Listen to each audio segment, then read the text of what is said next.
and then we just pause for a minute.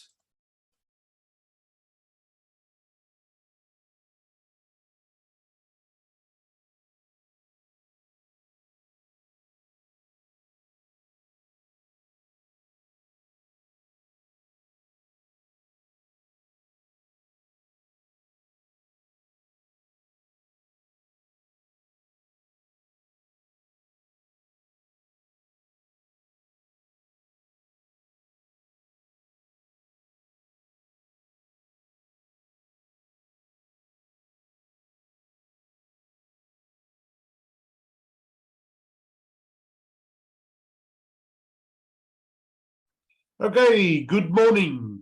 I am glad to see we've got a few more who's joined us, but welcome. This is the second week of the Intro to Commercial Law, right?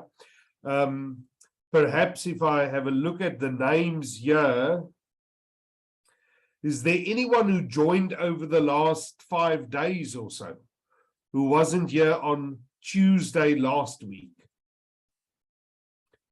Right, anyone who joined? I know students can still register until the 5th of August, so we might still get a few people joining us as we go along. But just a reminder, of everyone who wasn't here last week, have a look at the Learn page for Intro to Commercial Law. You will see that the module outline is on that page, and I've also uploaded the materials, some reading materials for the first 2 weeks. So basically what we did last week, lecture 1, and then today we're going to talk about the rest of the introduction to SA law, right? And just in case you joined us only recently, what I asked from students, and I said, please make sure that you keep up to date with your studies, right?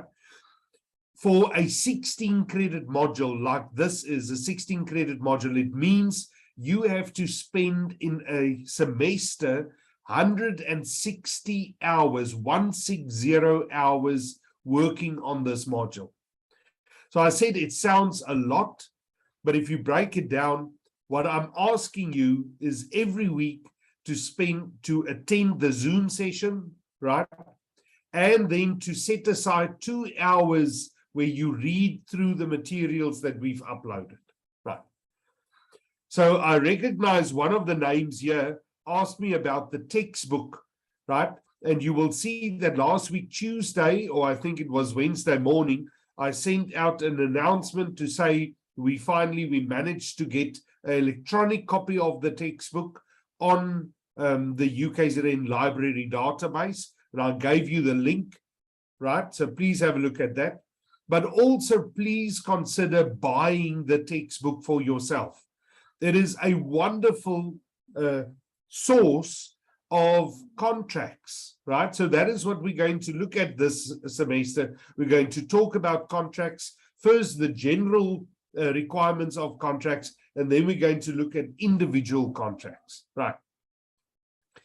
So those of you who haven't done so yet, please buy your textbook. The textbooks are available at Sherwood Books, both electronic or in printed copy. I always prefer a printed copy, right?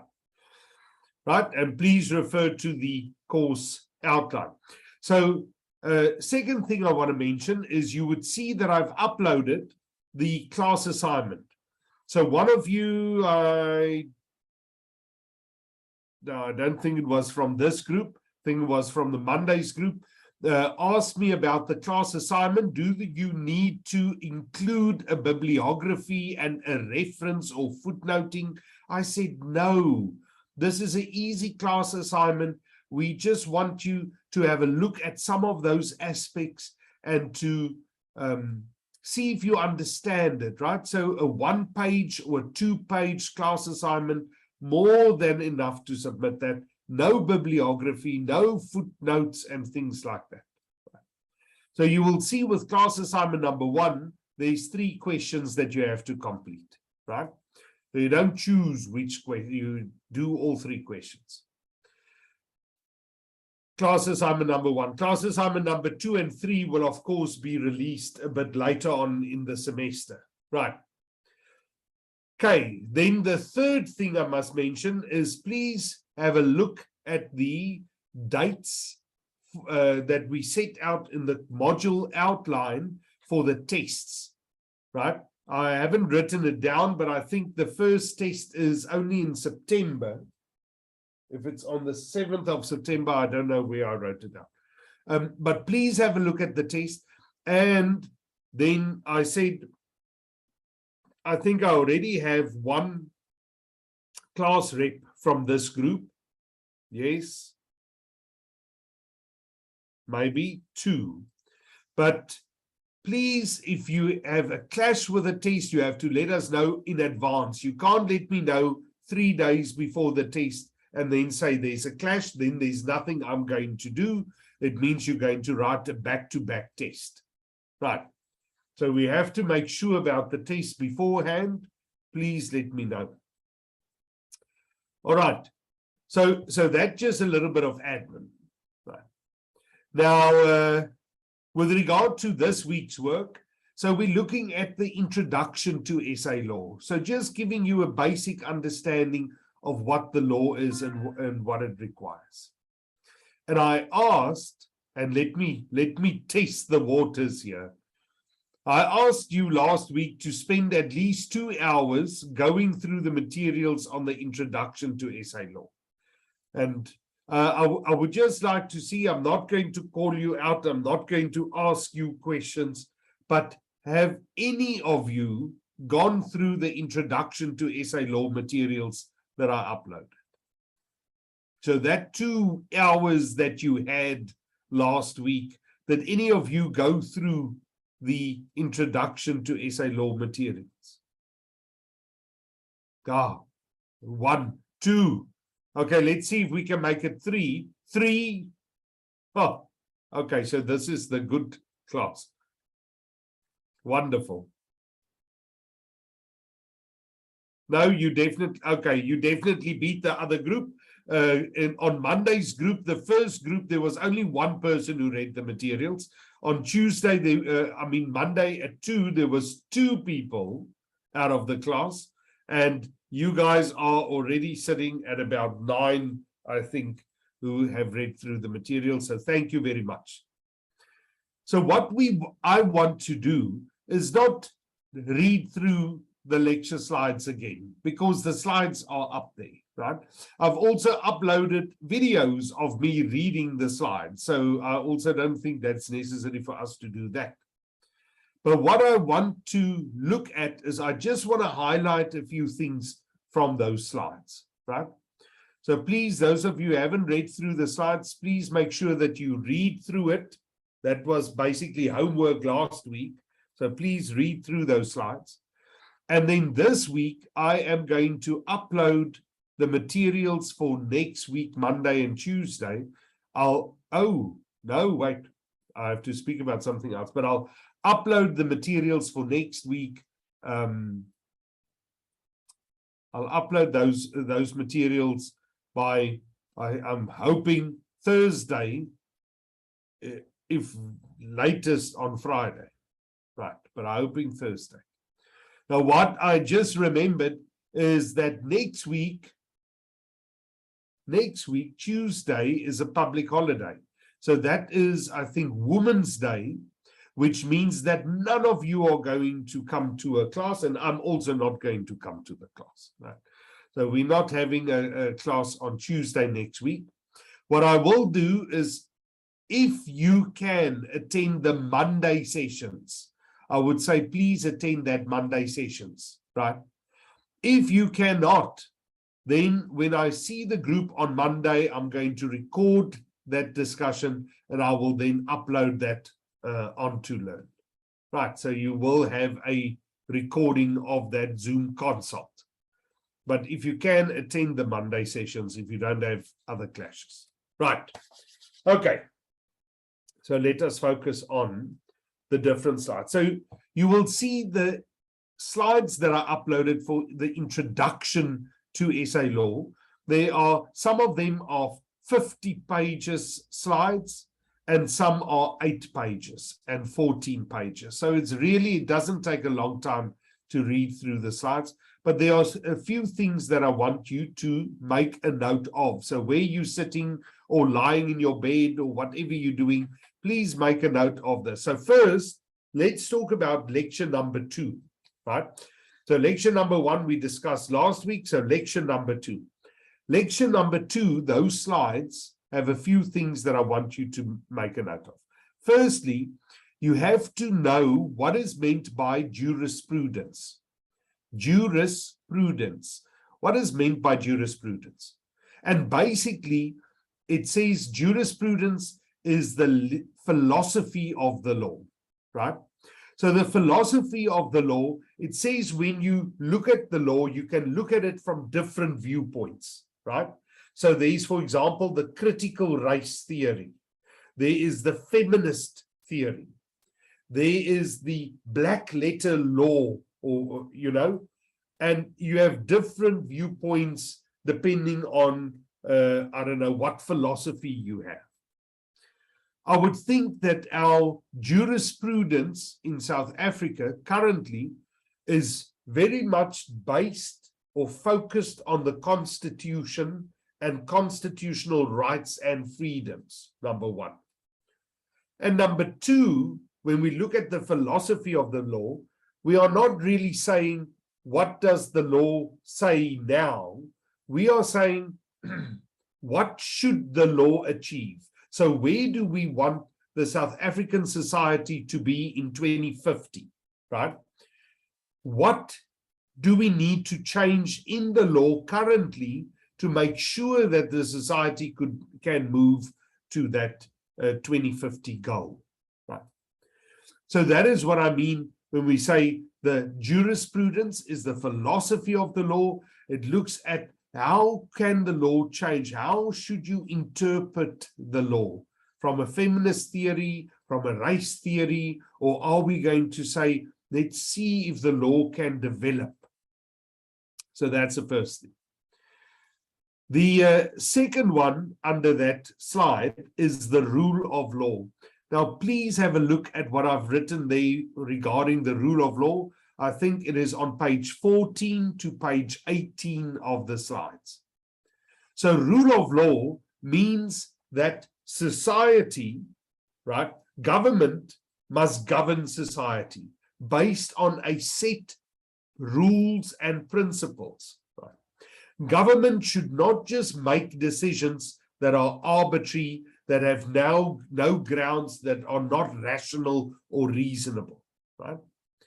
So rule of law says society must be governed by a set rules and principles which is known, which we understand. We know when something is wrong and when something is okay. It also says, the rule of law, that everyone should be treated equally in front of the law. So whether you are a homeless person in Durban or whether you are a president in Pretoria, the rule of law, the law should apply equally to all of you or all of us, right? We are all equal in front of the law. But of course, we had a chat a little bit yesterday afternoon about whether that is in fact practically what happens, right? And definitely the issue is, let's take, for example, access to courts, right? The Constitution says everyone has a right to access to courts, which is wonderful. So you have a right to access to courts.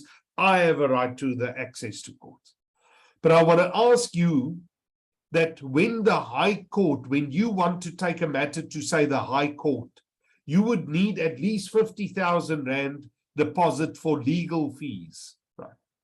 I cannot afford that, which means that I am, because of my circumstances, I'm limited to my access to courts. I cannot access all the courts because I do not have the funds to do so.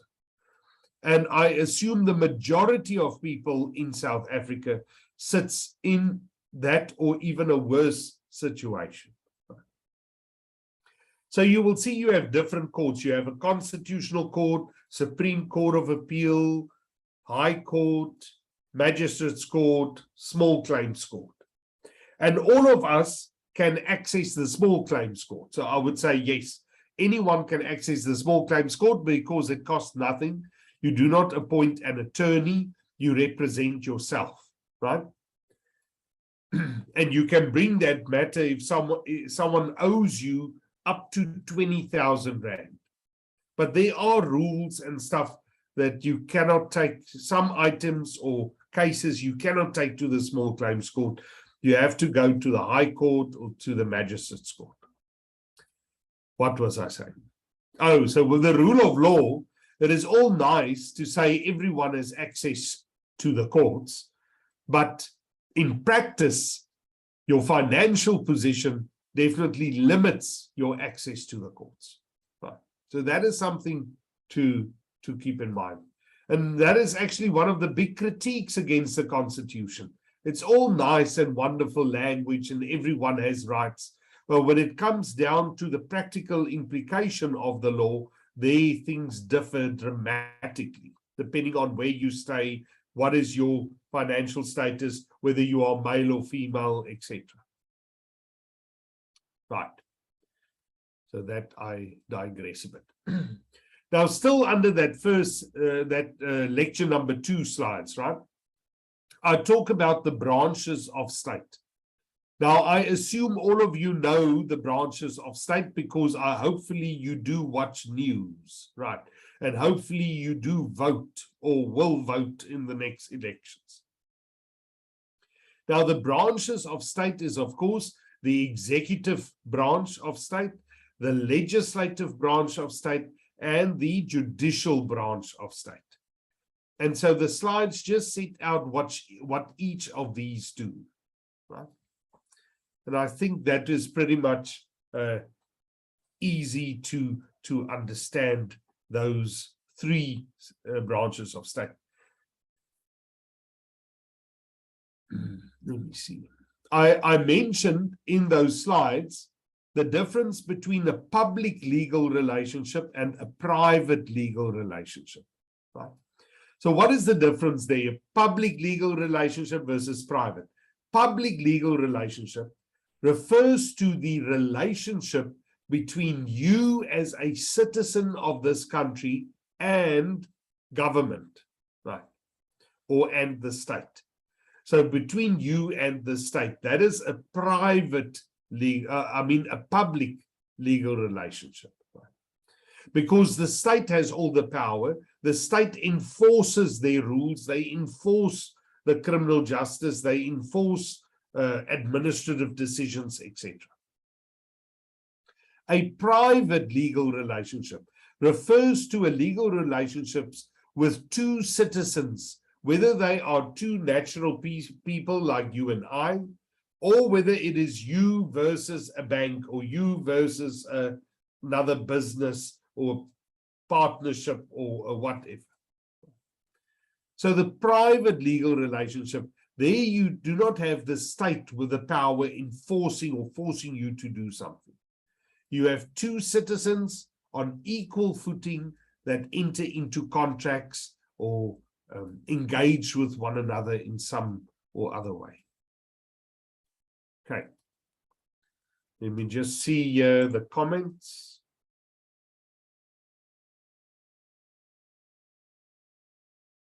Okay. So that's fine. And then under that, I said, have a look at real rights versus personal rights. So I set out the real right versus personal right. Now, here's an easy way to remember. A personal right is a right that you have against another person, and that person is known to you. You know who that person is. You have entered into a contract with that person, or there's some other link with that person. Right? That is a personal right. That right can only be enforced against that specific person. Okay. If you compare that now to a real right is a right that you have on your property. So the right that you have on your cell phone. Think of your cell phone, for example. If your cell phone is stolen by anyone, you have a real right. You have a right to claim that cell phone back from anyone where you find that cell phone, right? So there doesn't have to be a relationship, a link between you and the other party, because there we're talking about real rights. It can be enforced against anyone, and it relates to property.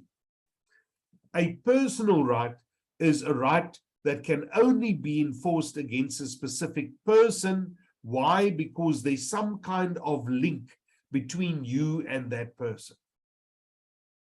All right. And then the last thing I would say under lecture number 2 is the issue of legal liability.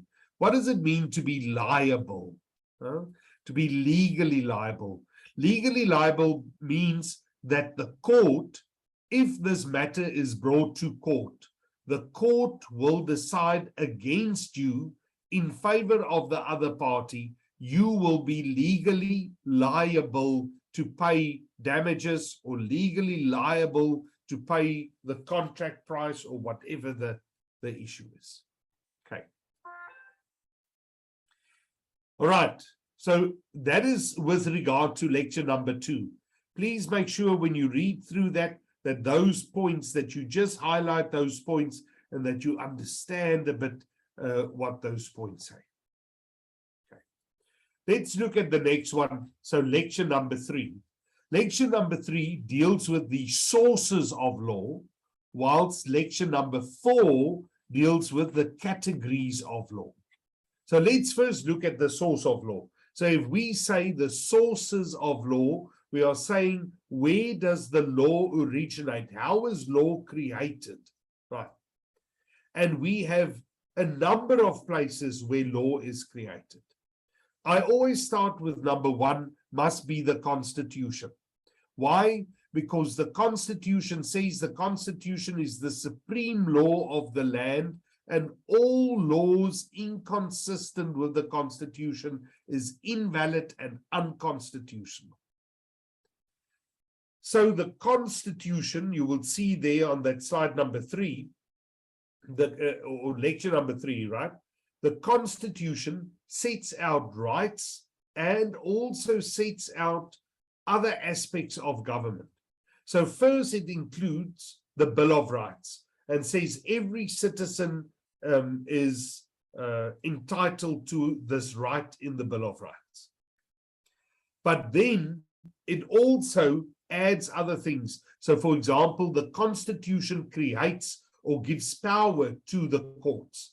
The Constitution gives power to the legislature. It creates the Auditor General. It creates the Human Rights Commission. It creates the Public Protector. Right? So in that way, the Constitution is a source of law. It creates law. So have a look at that. The next one then, and it's the rest are all equal, right? So you have, for example, legislature, right? Legislation means that there is a law or a statute created by Parliament, right, which creates a law. Now, let's say, for example, the Road Traffic Offences Act, right? That is legislation that is created by Parliament to regulate road traffic offences in South Africa, to create offences regarding the use of the roads and your vehicle. So that is legislation, creates law, and you can see legislation starts in Parliament. There's a bill, they discuss the bill, they open it up for the public can give inputs, they rework the bill, they submit it to Parliament, Parliament votes, the National Assembly, National Council of Provinces, and if they voted for the bill is passed and then sent to the President to sign off. And the President has to sign off on the bill, and then the bill is published, and then it comes into fact or into law. So have a look at that. I think I also included a link of that on the class assignment, if I'm not mistaken. Okay, so you have legislation that creates law. You also have what we refer to as case law or judicial precedent. So have a look at that. So case law, judicial precedent means where a matter comes to a high court, and it's the first time that the high court has decided on that matter. And the high court has to interpret, right, legislation or interpret the constitutional duties that government has. That creates law. So the decision of the high court creates law. It creates a judicial precedent, which means that all the courts, smaller courts, the magistrates' court, so underneath the high court, will have to follow that high court's decision. Right. So case law can also create law, or we would say is also a source of law. Right. Now, I mentioned there's three others: common law, in customary law, and indigenous law. Now, what is common law? Common law is the law that was brought here by Roman Dutch law and English law, right? So common law is the Roman Dutch law and the English law. Customary law is law or rules created in a community by way of a custom. And what does that mean? A custom means a practice that has been followed by everyone over a long period of time. Everyone adheres to that practice, and therefore a law is created. Right. So customary law. I saw one of the examples that they give is, for example, where you have, let's say in the Karoo, a small town with one water well. It is custom for the women and children to drink from the well first, before the men drink from that well. So that can be seen as a customary law element. All right. And then the last one, indigenous law. Indigenous law refers to the law of the African tribes, or what we say, African customary law. Right. So that is on the same level as all the other laws. Right. African customary law, but it then also includes, the indigenous law also looks at laws pertaining to religion. So let's say, for example, Islamic marriage laws or Jewish faith laws, right? So for in the LLB, we've got a module called legal diversity, where we look at African customary law. We focus, of course, on the isiZulu customs. And then we look at Islamic marriages and inheritance. And I think they also cover Jewish and Hindu faiths, right, as part of the indigenous law. Now, all the sources of law, I would say, are equal, but they are all subject to the Constitution. So the Constitution is definitely the top one. It says the Constitution is supreme and everything else follows. So if, for example, there's a customary law, right, that is inconsistent with the Constitution, where that is challenged at the Constitutional Court, and the Constitutional Court says, yes, this is unconstitutional, it goes against the value of the Constitution, then that law will be scrapped, right? Or the court will say Parliament has to do something to rectify the situation. Right. So can I pause here and ask, is there any questions there on the sources of law?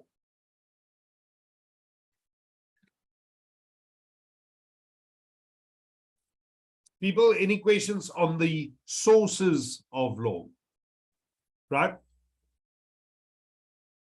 So just read through that. I am sure this would make sense. This is an introduction. It is not difficult.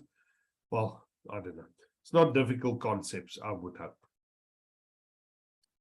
Okay, let's have a look at the next one. So lecture number 4 looks at categories of law. So what is the difference between number 4 and number 3? Number 3 looked at the sources of law. It says, how does law originate? Where does law come from?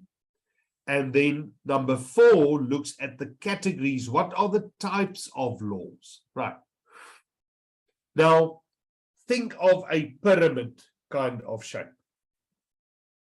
At the top, your category of law is either international law or domestic law. So international law or domestic law. International law is the law that regulates the relationship between states. So those are the Declaration of Human Rights and the International Convention Against Civil Political Rights and the socio-economic rights, etc. So that would be international law, right? Domestic law refers to the law that applies within a state, the nation, national laws of that state. Right? So that is the two. You've got international law and you've got domestic law. Right?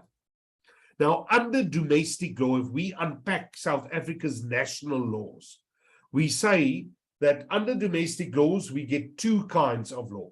We get substantive law and procedural law.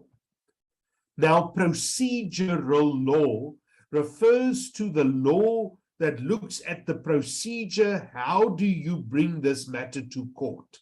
Right. That is procedural law. Substantive law looks at the content of the law in itself. So not on how you bring it to court.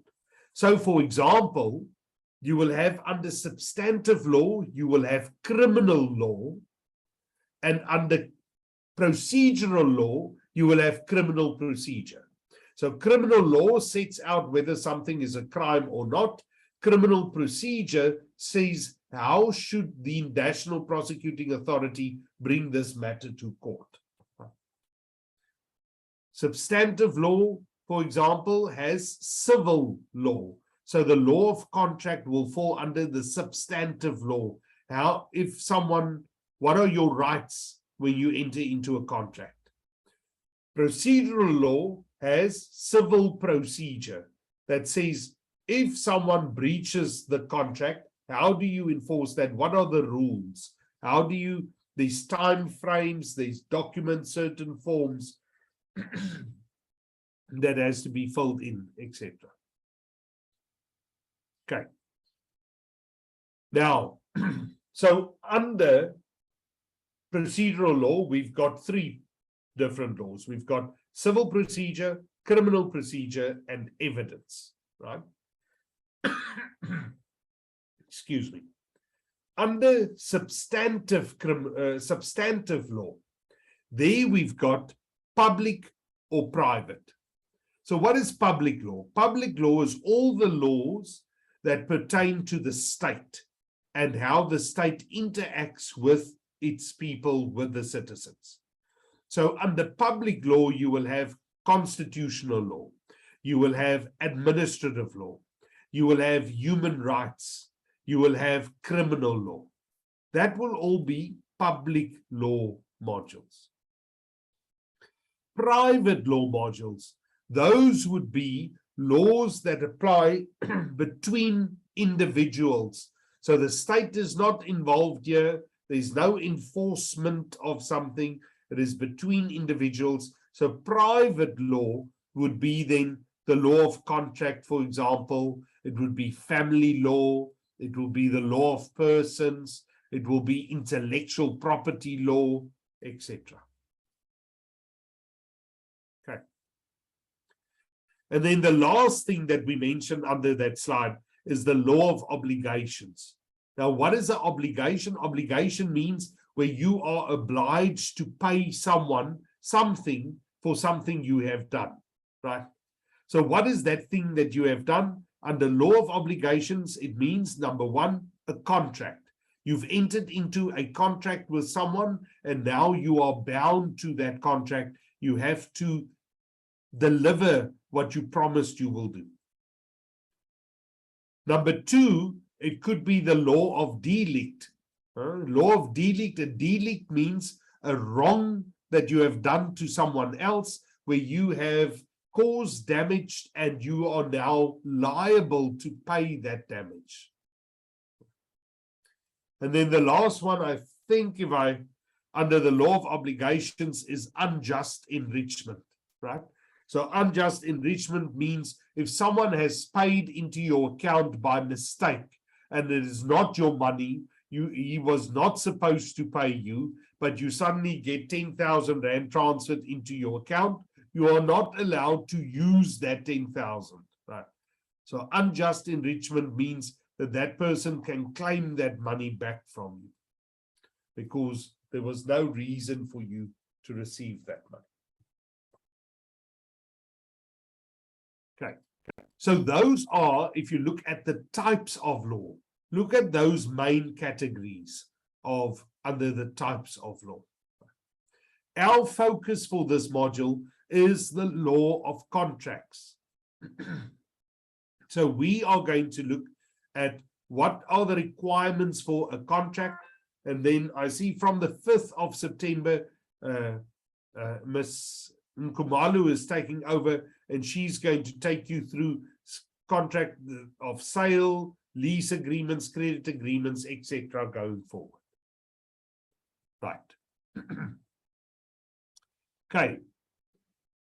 Good people. So I am going to move on to the next one. And the next one is that very short slide. You will see lecture slide number 5 deals with decolonization, right? I've included in the class exercise some links that takes you to decolonization, that you can have a look at decolonization, what does it mean, etc. Right. Now, decolonization says that we have to acknowledge that some of our laws, right? So some of our laws were brought here by, let's say, the colonial powers, by English, when the English came and they took over, right? They brought their own laws with and enforced those laws.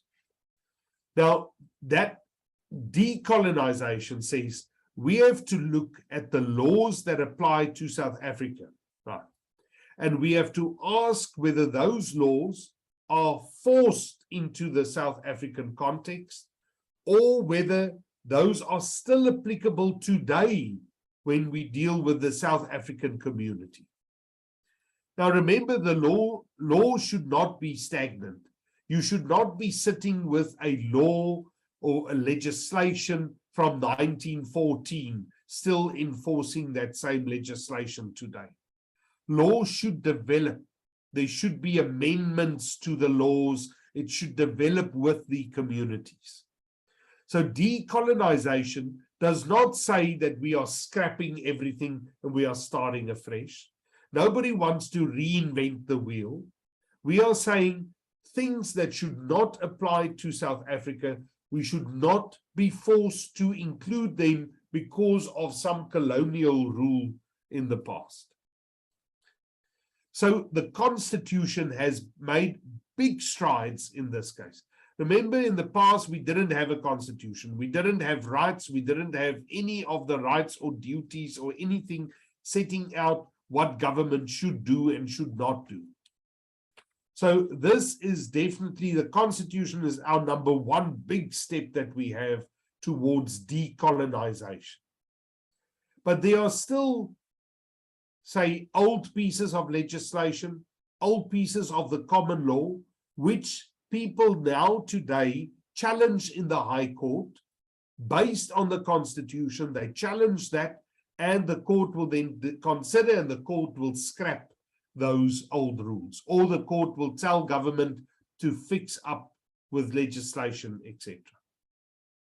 Right. So that with regard to decolonization, please have a look at that. Have a look at those video clips. I find it very interesting to go through those type of discussions. All right. And then the last set of slides that we have for the intro to SA law is lecture slide number 6, which looks at basically 3 aspects. Number 1, it looks at what is the difference between criminal and civil, right? And that is going to be a question in the test, the difference between criminal and civil. Number 2, it looks at the court structure. And number 3, it looks at legal professionals. Right. So first, let's talk about criminal versus civil. So the question there would be, explain the difference between a civil trial and a criminal trial and give 2 examples of that. So what is the difference between a criminal trial and a civil trial? Now think about that. A crime is committed and a person is investigated, arrested maybe, and then charged with that crime. Right? So what is the difference between a criminal trial and a civil trial? In a criminal trial, let's start with the purpose of the trial. The purpose of a criminal trial is to punish the offender, right? You want to find that person guilty. You want to protect society against that person. He has committed a crime. Whilst, if you compare that, a civil trial would be, for example, let's say a civil trial, I enter into an agreement with you where I will sell you my car for 50,000 Rand, right? I hand over the car and the keys and the paperwork to you. You say you're going to pay me at the end of the month, and you do not pay me, right? So the civil trial, I go to court now. I'm suing you for that 50,000. The purpose of a civil trial is not to punish you. It is not to throw you in jail. The purpose of the civil trial is to order you to pay those damages or to pay that 50,000 Rand. So the court will order you. And once you have a judgment, right, the sheriff of the court will enforce that judgment. The sheriff will come to your house and sell your stuff and then on auction and then pay me my 50,000 Rand, right? So that is the purpose, the difference between criminal trial and a civil trial. Secondly, if you look at who is the initiating party, so who takes this matter to court? With a criminal trial, is it the victim that takes the matter to court? No. It is the prosecutor. The National Prosecuting Authority charges and takes this person to court, right, in a criminal trial. In a civil trial, yes, there it is the victim who takes the matter to court. There we call that victim the plaintiff takes the matter to court, right, in a civil trial. Very important, the difference in the standard of proof. Now, what does that mean? The standard of proof means what do you need to prove in order to win your case? So let's look at a criminal trial. In a criminal trial, the National Prosecuting Authority needs to prove their case beyond reasonable doubt. Beyond reasonable doubt means 91% plus, right?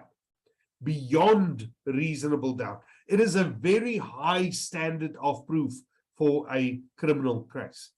For a court to find someone guilty, it means that with all the evidence that was there, there is a 90+% chance that this person committed the crime. Right?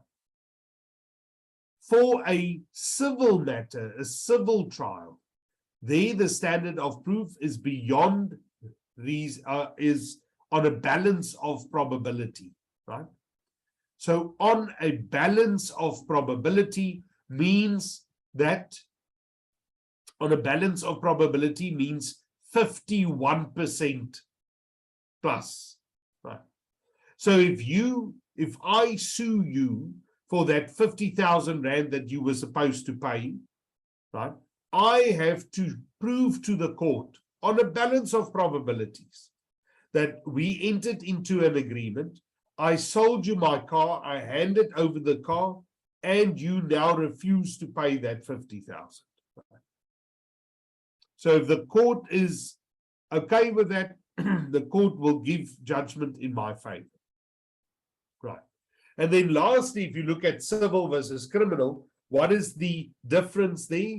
With a criminal trial, the remedy is the person will be found guilty, the person will be sentenced. Now, whether that sentence is imprisonment or whether it is house arrest or whether it is a fine, that doesn't matter. With civil, the remedy is the court will give judgment in your favor. The court will order you to do something, right? The court will get the sheriff of the court to enforce that court order. So please have a look at that, the difference between criminal and civil trials, right? The slide there also then says, looks at the court structure, and you have to go through that court structure. I'm going to ask you, what is the top court in the land? Hopefully all of you know the top court would be the constitutional court, right? What is underneath the constitutional court? You will have the Supreme Court of Appeal. What is underneath the Supreme Court of Appeal? There you have all the high courts. Now, read that the high courts, every province has its own high court, right? But in the provinces with big population, like Gauteng and KZN, we've got two. So in KZN, we've got a high court in Pietermaritzburg, and we also have a high court in Durban. In Gauteng, they've got a high court in Pretoria and also a high court in Johannesburg, just because of that big populations that we're sitting with. And then underneath the high courts, you've got your magistrates' courts, right? And where there's magistrates, and in every little town, there's either a district or a regional magistrates' court, right? And then lastly, the small claims court. Small claims court is, as I explained earlier, where you as a person can go to the small claims court. You can sue someone for up to 20,000 rand. Right. So have a look at the court structure and that pyramid shape of the court structure. Right. And then lastly, people, legal professionals. On the slide, it says there all the different legal professionals. So if I ask you in the test, who is or what is the purpose of the registrar of the High Court? You need to know the registrar of the High Court is the administrative officer in the High Court, right? If I ask you who is, what is the difference between an attorney and an advocate? An attorney studied LLB, he got admitted as an attorney, he deals with his clients one-on-one basis, he drafts contracts, all those kind of things. And an advocate presents someone in court, right? So an advocate, attorney can also, but an advocate presents someone mainly in the High Court, the Supreme Court of Appeal, the Constitutional Court, right? Advocates do not consult with clients directly. They are appointed by an attorney's firm. So have a look at that, the difference between an attorney and an advocate. And you'll also see, I mentioned there the sheriff of the High Court, I mentioned the master of the High Court, etc. Right. Okay, so that was quite a mouthful. I hope that you read through, those of you who haven't, I hope that you read through those slides on the introduction to SA law. Those of you who have read, the 10 of you who have read through that, I hope that this highlights certain aspects, that you will go back to that, you will go and highlight it for yourself or underline it or something, so that you remember to look out for that when you're preparing for the test. Right. And now, of course, as I said, later on this week, I will upload the materials then for next week, and we will then discuss next week start with the requirements for a contract. So the basic requirements for a contract. Okay. All right, people, any questions? Can we call it? Yes. Okay. So with regard to the assignments, the class assignment, I didn't say, I've asked one of the students, asked me, must it be a Word document? I said, rather put it on a PDF, right? So what you do is you write it in a Word document, you save it, and then you say save as, and you save as PDF, and you submit that PDF. The reason why I prefer a PDF is because I have to go through these assignments on Learn, and if it's in PDF format, Learn captures it better, so I can make comments on those assignments. So I would prefer that you use a PDF format for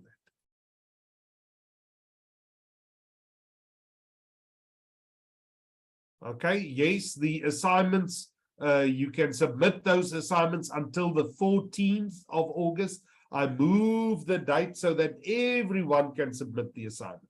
And those of you who say, oh no, you don't want to do assignment number 1, that's fine. Then you have to do assignment number 2 and 3. Remember, you have to do 2 out of the 3 assignments.